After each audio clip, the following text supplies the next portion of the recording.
நேற்றைய தினம் திருநெல்வேலி மாவட்டம் திருநெல்வேலியைச் சேர்ந்த ஜாகீர் ஹுசேன் என்ற ஒரு இஸ்லாமிய தோழர் அநியாயமாக வெட்டி படுகொலை செய்யப்பட்டிருக்கிறார். அதை குறித்து இன்று தமிழக சட்டப்பேரவையில் தமிழக வாழ்வுரிமை கட்சியின் சார்பாக கவன ஈர்ப்பு தீர்மானம் கொண்டு வந்தேன்.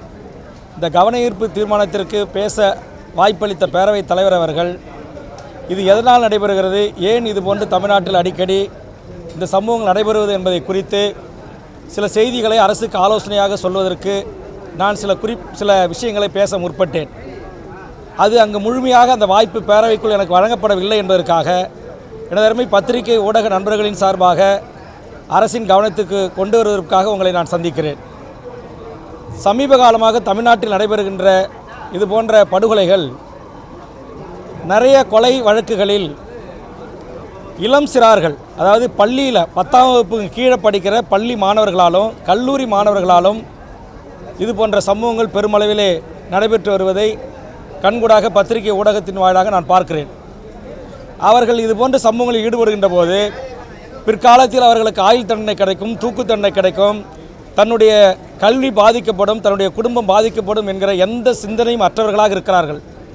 அதற்கும் அடிப்படை காரணம், பரவலாக இன்றைக்கு பள்ளி கல்லூரிகளின் முன்பாக விற்கப்பட்டு வந்த கஞ்சா, அபீன், போதை மாத்திரை பழக்கங்களுக்கும் அடிமையாகிறார்கள்.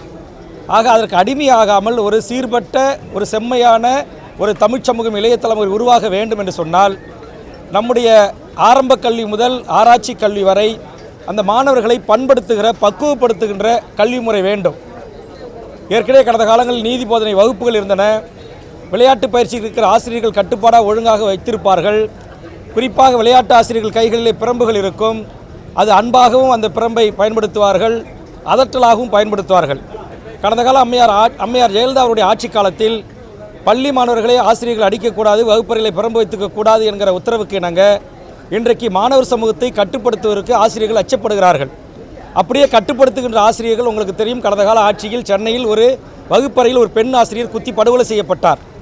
இன்றைக்கு ஆசிரியர்களை மாணவர்கள் வகுப்பிலேயே அடிப்பது, உதைப்பது, பெற்றோர்களையே கொலை செய்வது, தாயே மது வாங்குவதற்கு பணம் தரவில்லை என்றால் கள்ளத்தூக்கி போட்டு தலையில் கொலை செய்வது, இது நாளொரு மேனியும் பொழுதுவனமும் அதிகரித்து வருகிறது. இதற்கெல்லாம் அடிப்படை காரணம், இன்றைய இளைய தலைமுறைக்கு, மாணவர் சமூகத்திற்கு சரியான பண்பு நெறிகளை, ஒழுக்க நெறிகளை, தலைமை பண்புகளை குறித்தான ஒரு சரியான ஆசிரியரின் ஊடாக அவர்களுக்கு அந்த கல்வியை போதிக்க தவறியது என்கிற அடிப்படையில் நம்முடைய அரசு இதையெல்லாம் கருத்திலே கொள்ள வேண்டும் என்ற அடிப்படையில் நான் கருத்து சொல்லி வந்து கொண்டிருந்த போதே உடனே அவை முன்னவர் எழுந்து, சம்பந்தமில்லாமல் இதையெல்லாம் இங்கு பேசக்கூடாது என்று அவர் எனக்கான முழுமையான பேசுவதற்கான வாய்ப்பை பேரவைத் தலைவரிடம் முறையிட்டு தடுத்தது என்னால் ஏற்றுக்கொள்ள முடியவில்லை. இது மிகப்பெரிய மன வருத்தத்தை ஏற்படுத்துகிறது. ஒரு 50 ஆண்டு காலம் பொதுவாழ்வில் இருக்கிற, சட்டப்பேரவையிலே 45 ஆண்டு காலம் பணியாற்றுகின்ற அண்ணன் துரைமுருகன் அடிக்கடி நான் பேசுகின்ற போது அந்த கருத்தை தடுக்கிறார். இதே நான் பேசிய அதே கருத்தை தான் பிறகு சில சட்டமன்ற உறுப்பினர்கள் பேசுகிறார்கள். ஒட்டுமொத்த அமைச்சர்கள், அவை முன்னவர், பேரவைத் தலைவர் அமைதியாக அவர்களுக்கு அனுமதிக்கிறார்கள். ஆக ஒரு ஆலோசனையை இந்த அரசுக்கு காவல்துறையிலே 1.5 லட்சம் பேர் பணி செய்கிறாங்க.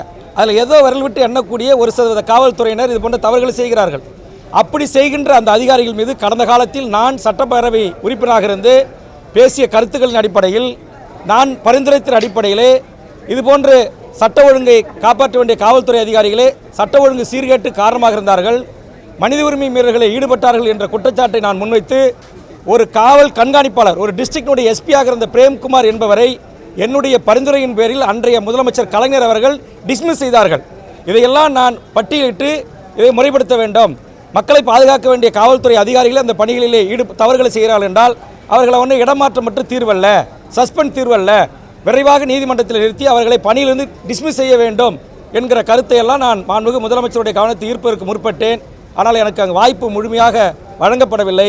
அதனால் சொல்லுகிறேன், கடந்த காலத்தில் தலைவர் கலைஞர் எடுத்த அதுபோன்ற நடவடிக்கைகளை, யார் இன்றைக்கி வேலியே பயிரமைய நடவடிக்கையில் ஈடுபடுற காவல்துறையில் இருக்கிற ஒரு சில கருப்பாடுகள் இது போன்ற சமூகங்களுக்கு துணையாக இருக்கிறார்கள் என்று சொன்னால் அவர்களை பணிமாறுதல் செய்வது, பணி நீக்கம் செய்து பாதி சம்பளம் கொடுப்பது தீர்வாகாது. ஏன்னா அவர்கள் தான் எல்லாருக்கும், தமிழ்நாட்டில் வாழ்கிற 7 கோடி மக்களின் உயிரை பாதுகாக்க வேண்டிய 24 மணி நேரம் பணி செய்யக்கூடிய ஒரு அப்பழுக்கற்ற காவல் பணியை செய்யக்கூடியவர்கள். அதில் 90% 99% நேர்மையானவர்கள் இல்லை இது போன்ற தவறுகளில் ஈடுபடாதவர்கள் இருக்கிறார்கள். இந்த 1% காவலர்கள் தான் இன்றைக்கி நிறைய இடங்களில் பார்க்குறோம். சில இடங்களில் தவறான வேலையில் ஈடுபடுறாங்க, போலி ஆவணம் தயாரிக்கிறாங்க, அவங்களே வழிபறி பிட் பாக்கெட் பண்ணுறாங்க. அப்போ அப்படிப்பட்டவங்களை நீங்கள் வந்து சஸ்பெண்ட் பண்ணி பாதி சம்பளம் கொடுக்குறது எந்த விதத்தில் நியாயம்? ஆக இந்த கவன ஈர்ப்பினூடாக ஒரு நல்ல ஆலோசனையை சொல்வதற்கு கூட அவை முன்னவரும் பேரவைத் தலைவரும் அனுமதிப்பது அது உண்மையிலேயே எனக்கு வேதனை அளிக்கிறது. மேலும் ஜாகிர் ஹுசேனுடைய குடும்பத்திற்கு அவருடைய குடும்பத்தார் ஒரு வேலை தர வேண்டும் என்று கேட்டிருக்கிறார்கள். மாண்புமிகு முதலமைச்சர் அதை பரிசீலிக்க வேண்டும். அதேமாரி நம்முடைய புதுக்கோட்டையில் நம்முடைய ஜாஃபர் அலி அவர் ஒரு சமூக ஆர்வலர், ஒரு மாமன்ற உறுப்பினராக பணியாற்றிய ஒருவர். அவர் வந்து கனிம கொள்ளைக்கு எதிராக வீடியோ வெளியிட்டார், புகார் கொடுத்தாருன்றதுக்காக அந்த கனிம கொள்ளையர்களாலேயே லாரி ஏற்றி செத்தாரான்னு பார்த்து முன்னாடி போய் ஏற்றி அவரை கொண்டிருக்கிறாங்க. அவருடைய வீட்டுக்கு நான் போய் ஆறுதல் சொல்ல போனேன். 2 பெண் பிள்ளைகளை வைத்துவிட்டு அந்த விதவை தாய் எப்படி நான் கரை சேர்ப்பேன் பிள்ளைகள்னு கதறிக்கிட்டு இருக்கிறாங்க. இதுவரையில் அரசு அவர்களுக்கு நிதி வழங்கலை. நான் என்னுடைய பணத்திலிருந்து 1 லட்சம் ரூபாயை கொடுத்து அந்த பெண் பிள்ளைகளுடைய படிப்புக்கு உதவிட்டு வந்திருக்கிறேன். அதே மாதிரி நம்முடைய ஜாகிர் ஹுசேன் ஜாஃபர் அலி குடும்பத்திற்கு அரசு நிதி வழங்க முன்வரணும், ஒரு அரசு வேலை வழங்க முன்வரணும் அப்படின்ற கருத்தை கூட முழுமையாக என்னை சொல்ல பேரவைத் தலைவர் அனுமதிக்கலை. எந்த சட்டத்துக்கு புறம்பான அன்பார்லிமெண்ட் வார்டுகளையோ சட்டமன்றத்தில் பேசக்கூடாத விஷயங்களையோ நான் பேச வரப்போகிறது இல்லை. இன்னும் சொல்லப்போனால் நான் கூட்டணியில் இருக்கிறேன். கூட்டணி கட்சி தலைவராக இருக்கிற வேல்முருகன் நான் சார்ந்திருக்கின்ற அரசுக்கு, அது குறிப்பாக முதலமைச்சர் துறையில் இருக்கிற காவல்துறைக்கு யாரெல்லாம் தவறு செய்கிறாங்களோ இதை எப்படி சரி செய்யலாம் என்கிற ஒரு நல்ல ஆலோசனையை கூட ஒரு 3 நிமிடம் 4 நிமிடம் ஒதுக்கி நேரமில்லா நேரத்தில் விவாதிப்பதற்கு கவன ஈர்ப்பு திருப்ப கொடுத்த என்னை அனுமதி மறுப்பது என்பது ஏற்படுதல்ல. ஆனால் 4வது தூணாக இருக்கிற எனது அருமை பத்திரிகை ஊடக நண்பர்களின் சார்பாக நான் அரசின் கவனத்தை, மாண்புமிகு முதலமைச்சரின் கவனத்தை ஈர்க்க நான் விரும்புகிறேன். அந்த அடிப்படையில் தான் சொல்லுகிறேன்.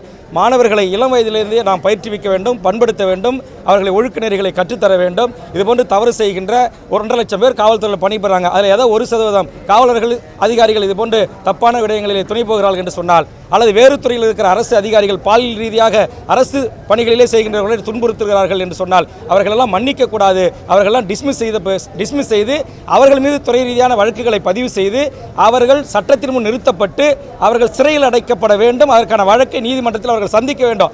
அப்படி ஒரு நிலை உருவாக்கணும். வெறும் பணி மாறுதலோ பணி சஸ்பெண்டோ கூடாது. அதுதான் காலை நான் குறிப்பிட்டேன். புதுக்கோட்டையில் என்ன செஞ்சிருக்காங்க, அந்த தாசில்தாரை இடமாற்றம் செய்கிறாங்க, கனிமவளத்துறை அதிகாரி இடமாற்றம் செய்கிறாங்க. அது எப்படி போதும்? அந்த கனிமவளத்துறை அதிகாரி, அந்த தாசில்தார், அந்த காவல்துறை அதிகாரிகள் நடவடிக்கை எடுக்கலை, அவங்க எடுக்கலன்னு சொல்லி தான் நான் இத்தனை முறை புகார் கொடுத்துருக்கேன் கனிம கொள்ளைக்கு எதிராக அப்படின்னு சொல்லி தான் அவர் வீடியோ வெளியிடுறாரு. அதேமாதிரி தான் ஜாஃபர் அலி என் உயிருக்கு அச்சுறுத்தல் இருக்குன்னு முதலமைச்சருக்கே அவர் வீடியோ வெளியிட்டிருக்கிறார். ஆக இவ்வளவு ஆவணங்கள் இருந்த போதும் இந்த செய்தியை முறையாக முதலமைச்சர் கவனத்துக்கு கொண்டு போகாத இவர்களை காப்பாற்றுகின்ற முயற்சியில் ஈடுபட்ட அந்த அதிகாரிகள் எல்லாம் 1 நிமிடம் கூட தமிழ்நாடு அரசு பதவியில் அது எந்த துறையாக வேணுமாலும் இருக்கலாம் இருப்பதற்கு தகுதியற்றவர்கள், அவர்கள் டிஸ்மிஸ் செய்யப்பட வேண்டும். அவர்கள் மீது சட்டமன்ற நம்முடைய உரிய பிரிவுகளில் வழக்கு பதிவு சட்டத்தின் முன் நிறுத்தி தண்டனை பெற்று தர வேண்டும். இப்போ நான் அந்த வேலையை என்னுடைய பொதுவாக 40 ஆண்டு காலமாக செய்து வரேன். உதாரணத்துக்கு குளஞ்சாவடி காவல் நிலையத்தில் ஒரு அப்பாவி விசாரணை அழைத்தரப்பட்ட செல்வன் அடித்துக் கொண்டார்கள். நேரடியாக ஒரு 3 அடி தூரத்திலே ஒரு சமூக ஆர்வலர் காவலர் சங்கரன் என்பவர் இன்ஸ்பெக்டர் சுட்டுக் கொண்டார். இந்த வழக்கை சுப்ரீம் கோர்ட் வரையில் நடத்தி அவருக்கு நான் ஆயுள் தண்டனை வாங்கி கொடுத்தேன்.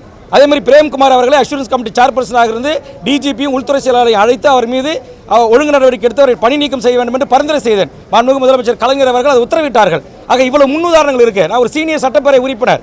ஆக அரசுக்கு நல்ல ஆலோசனைகளை சொல்ல நான் முற்படுகின்ற போது முழுவதுமாக என்னை பேச விடாமல் தடுப்பதும், அவை முன்னவர் எழுந்து அவர் வந்து ஒரு மாதிரி அவருக்கே உரிய நகைச்சுவை பாணியில் அதை மடைமாற்றம் செய்வதும் ஒரு ஜனநாயக மாண்பல்ல. அவர் அவையில் மூத்தவர், அவரை நான் மதிக்கிறேன். அவரிடமிருந்து நிறைய நான் கற்றுக்கொண்டிருக்கிறேன். இன்னும் சொல்ல போனால் அவரிடமிருந்து தான் நான் அரசியலை பயின்றிருக்கிறேன். ஆக இதையெல்லாம் கருத்தில் கொண்டு இதுபோன்று குறுக்கிடுகின்ற போது முதலமைச்சர் அவர்கள் தலையிட்டு வேல்முருகன் என்ன முழுசாக பேசுகிறாரு, அனுமதிங்க, அதில் என்னாச்சும் அன்பார்லிமெண்ட் வந்தால் பேரவையில் சட்டப்பேரவையினுடைய பதிவேடுகள் இடம்பெறக்கூடாத வார்த்தைகள் இருந்தால் நீக்குங்க அப்படின்னு சொல்ல முதலமைச்சர் முன் வரணும். ஏன்னா இன்றைக்கி வந்து நான் பேசுகிற பெரும்பகுதியை பேரவைத் தலைவர் நீக்க உத்தரவிட்டிருக்கிறார். நான் ஒரு வார்த்தை கூட அன்பார்லிமெண்ட் பேசலை. இது என்ன அப்படின்றது எனக்கு வேதனையாக இருக்கிறது. அதனால் 4வது தூணான உங்கள் மூலமாக பத்திரிகை ஊடகத்தின் மூலமாக நான் மாண்புமிகு முதலமைச்சருக்கும் அரசுக்கும் கவனத்தை ஈர்க்கிறேன். நன்றி, வணக்கம்.